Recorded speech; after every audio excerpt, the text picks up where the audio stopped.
এ বেটা কোন দিক দিয়ে ঢুকো? এবার কি ঢুকার নিয়ম আছে? হ্যাঁ, যাই হোক না কেন, অন্যায় তো অন্যায়, আপনি আবার এটা সাজেস্ট করেন কেন? আসসালামু আলাইকুম এভরিওয়ান, আশা করছি সবাই ভালো আছেন। আলহামদুলিল্লাহ আমিও ভালো আছি।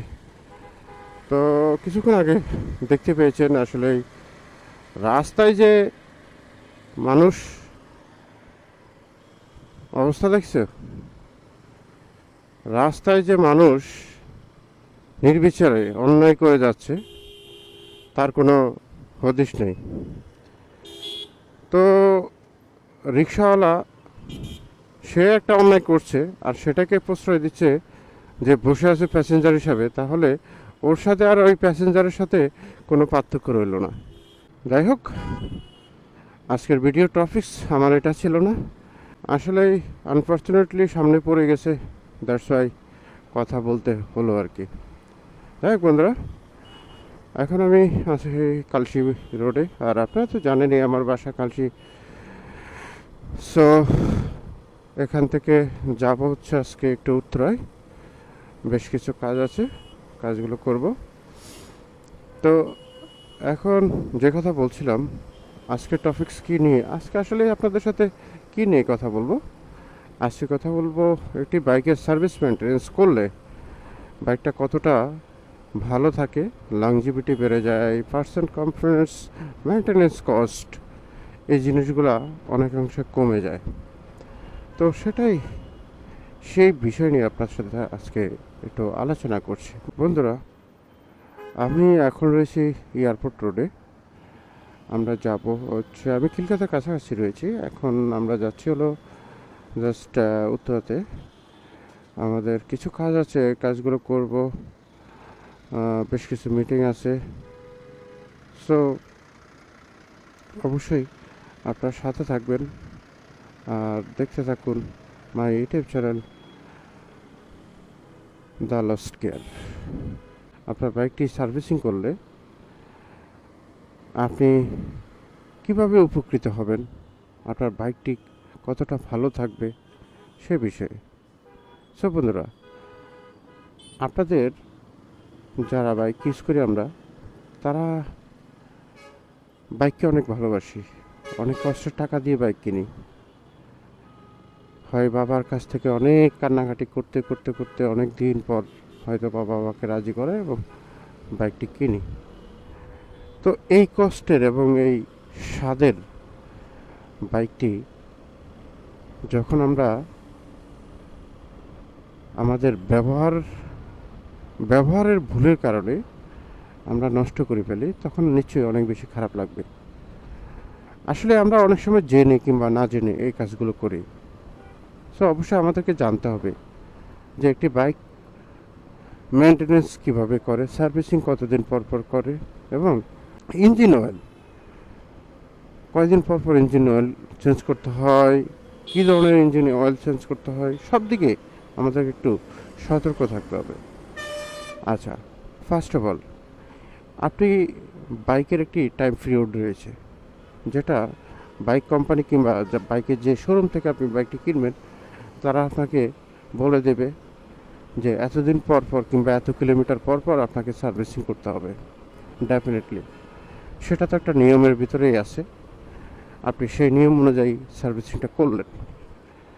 একটা সময় যখন আপনার বাইকটির বয়স হয়ে যাবে, 1-2 বছর চালিয়ে ফেলবেন, তখন বাইকটি দেখা গেছে কিলোমিটার হিসাব করলে 30,000 কিংবা 25,000 এই টাইপের হয়ে যেতে পারে, অনেকের আরও বেশি হতে পারে। তো তখন দেখা গেছে বাইকটির প্রতি একটু মায়া কমে যাবে, একটু পুরানো হবে, একটু মায়া কমে যাবে। তখন দেখা গেছে ওই 3,000 কিলোমিটার পর পর কিংবা 1 মাস পর পর সার্ভিসিং করা, হ্যাঁ, এটা আর করা হবে না। সো তখন আপনি কি করবেন, মনেও থাকবে না আপনার।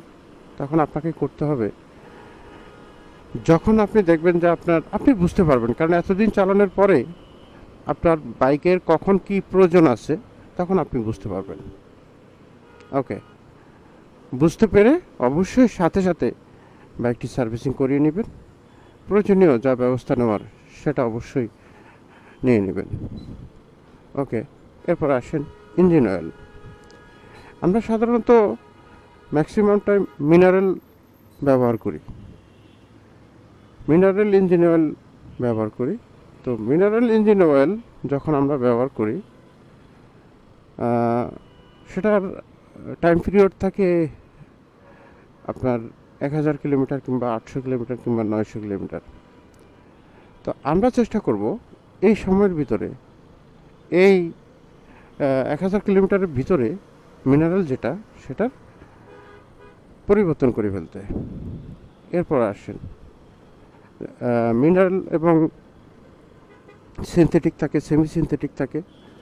সেমি সিনথেটিকগুলো 1500 কিলোমিটার আপনি ব্যবহার করতে পারেন, আর সিনথেটিক যেগুলো 2000 কিলোমিটার অ্যাভব, 2000 কিংবা 2000 ব্যবহার করা ভালো, 2000 ব্যবহার করলে ভালো। তো বন্ধুরা, ইঞ্জিন অয়েলটি সময় মতো যদি পরিবর্তন না করেন আপনার কী ক্ষতি হতে পারে? ইঞ্জিন অয়েলটি সময় মতো পরিবর্তন না করলে আপনার বাইকের ইঞ্জিনের যে পার্সেন্ট কম্পোনেন্টসগুলো রয়েছে সেগুলো ক্ষয় হয়ে যাবে, আর তাতে কিছুদিন পরেই আপনার ইঞ্জিনের পার্সেন্ট কম্পোনেন্টসগুলো আপনার পরিবর্তন করে নিতে হবে। আপনার অনেক টাকা সেখানে আপনার খরচ হয়ে যাবে। সো বুঝতে পারতেছেন, ইঞ্জিন অয়েল টাইমলি পরিবর্তন না করলে কী ধরনের ক্ষতির সম্মুখীন আপনি হতে পারেন। এরপর আসেন ইঞ্জিন অয়েল চেঞ্জ করার সাথে সাথে ইঞ্জিনের যে আমরা এটাকে অয়েল ফিল্টার বলি, সেটা পরিবর্তন করবেন কিছুদিন পর পর। আমি সবসময় একটা পরপর আমি এই অয়েল ফিল্টার পরিবর্তন করি। এরপরে আসেন সার্ভিসিং করলে তো এয়ার ফিল্টার যেগুলো আছে সেগুলো পরিবর্তন। এয়ার ফিল্টার বাতাস দিয়ে না ব্যবহার করাই ভালো। এটা সরাসরি যদি ময়লা হয়ে যায় তাহলে অবশ্যই আপনি পরিবর্তন করা আমি মনে করি উচিত। আর আসলে এয়ার ফিল্টারটা হচ্ছে যে আমাদের ফুসফুসের মতো, যে ছাঁকনি। আপনার বাতাসের সাথে যে খারাপ ধুলা বালি এই ইয়াগুলো ইঞ্জিনে প্রবেশ করতে দেয় না, এটা হলো এয়ার ফিল্টারের কাজ।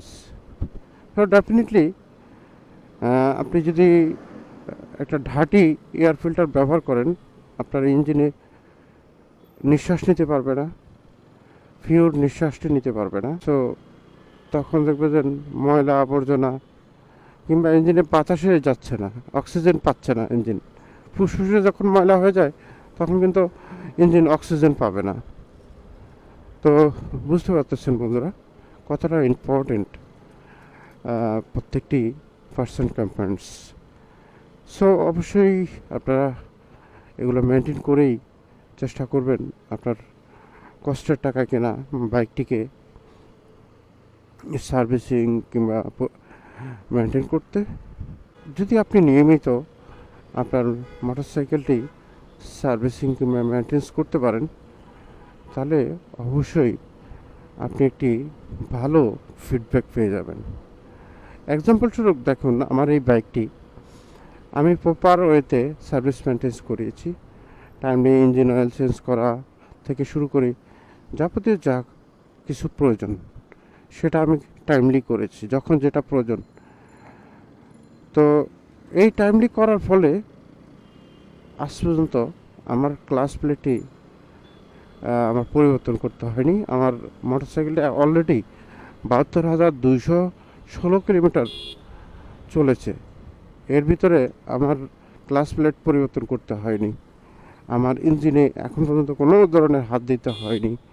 শুধু আমার যেগুলো ক্ষয় হয় সেই জিনিসগুলো আমার পরিবর্তন করতে হয়েছে, যেমন ব্রেক প্যাড, তারপরে হচ্ছে চেইন সেট, হ্যাঁ, তারপর চাকা, এই তো আর সব কিছু আমার স্টক রয়েছে এখন পর্যন্ত। তো আলহামদুলিল্লাহ বন্ধুরা, আপনারাও আশা করছি খুব সুন্দরভাবে আপনার যত্নে করে আপনার কষ্টের টাকার বাইকটি মেনটেন করবেন। আর আশা করছি ভিডিও থেকে আপনারা অনেক কিছু শিখতে পেরেছেন, জানতে পেরেছেন। যদি একটা কিছু ভালো লেগে থাকে অবশ্যই আমার ইউটিউব চ্যানেলটাকে সাবস্ক্রাইব করে সাথে থাকবেন। আর অবশ্যই পরবর্তী ভিডিও আসা পর্যন্ত সবাই থাকবেন সুস্থ এবং ভালো। আল্লাহ হাফেজ, আসসালামু আলাইকুম।